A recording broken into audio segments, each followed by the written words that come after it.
Lockheed Martin is one of the largest defense contractors in the world. From, making airplanes fly to defy physics, to launching satellites into space, and to the products we build in MFC. The initial challenge was the test data ingestion and the analysis to be able to drive troubleshooting over hundreds of test stations. Factory automation is probably our next biggest hurdle.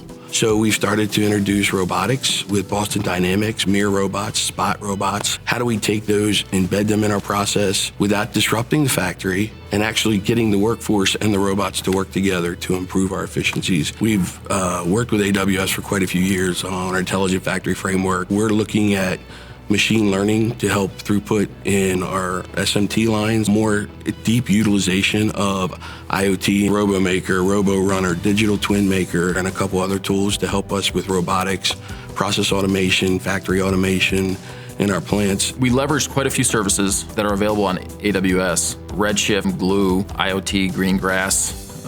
There was a lot of stuff that we were able to kind of combine together, including the integration with our own internal systems. So if we experience a failure, regardless of what that failure is, if we're able to shrink the amount of time that it takes our engineers to troubleshoot, we get better decisions, we get more granular decisions, we're able to dig deeper into some of the details behind why certain things happened, to be able to develop creative solutions for how to do things better, change the way something's operating in the factory. If we can reduce spans, if we can reduce takt times, then we know at least that to some degree we're winning.